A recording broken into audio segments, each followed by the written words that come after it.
شکر ہم خدا کی ذات کا، خدا کی ذات کا نیا پھر دن ہوا۔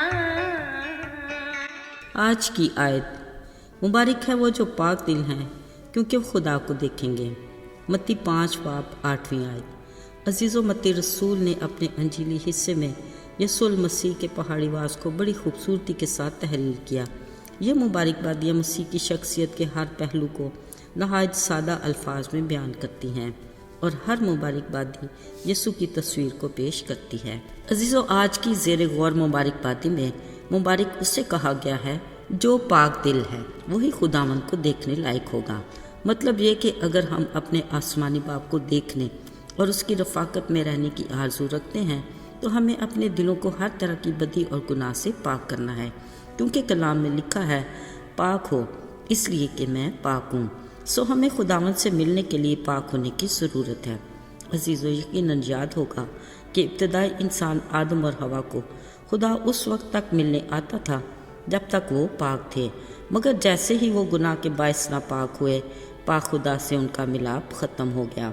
یاد رہے، وہ گناہ گار کو تو پیار کرتا ہے مگر گناہ کو وہ دیکھ نہیں سکتا۔ عزیزو، آئیے ذرا چند لمحوں کے لیے کھوپڑی کے مقام پر چلتے ہیں جہاں یسوع کو مصلوب کیا گیا۔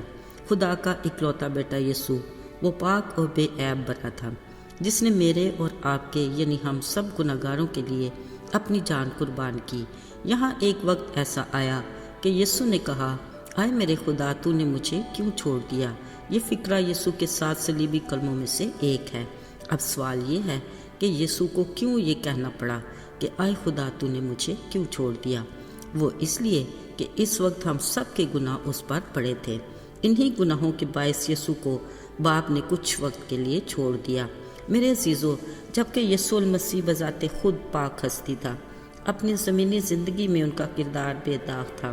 بطور انسانی جسم وہ کامل رہے، اگرچہ اس دور کے مذہبی ٹھیکیدار ہر وقت اس موقع کی تلاش میں ہوتے کہ کوئی الزام لگایا جائے، مگر وہ ہر بار بے گناہ ثابت ہوا۔ یہاں تک کہ صلیبی موت سے پہلے اس دور کے حاکم پلاطوس نے بھی یسوع پر الزام لگانے کے بجائے سب کے سامنے پانی منگوا کر اپنے ہاتھ دھوئے اور کہا، میں اس راست باز کے خون سے بری ہوں۔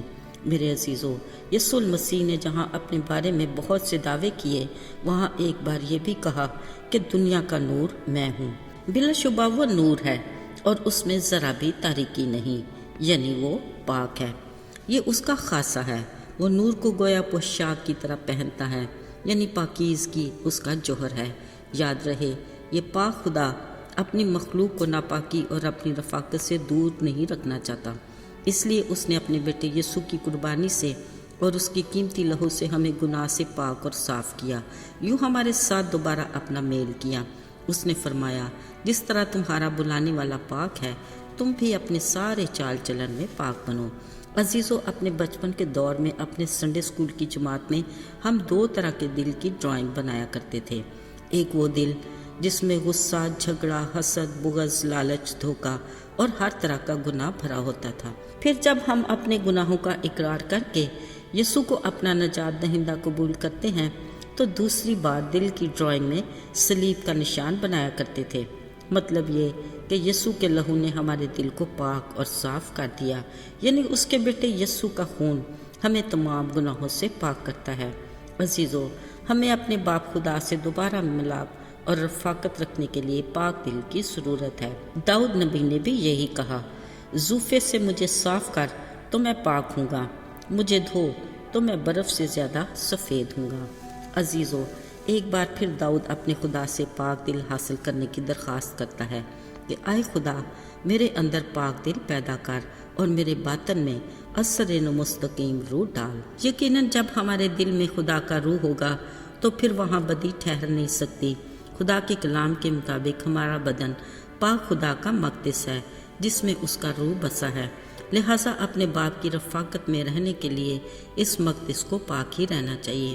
یاد رہے، دل کی پاکیزگی کو برقرار رکھنے کے لیے داؤد نے بڑی خوبصورت بات کہی کہ آئے خدا، میں نے تیرے کلام کو اپنے دل میں رکھ لیا ہے تاکہ میں تیرے خلاف گناہ نہ کروں۔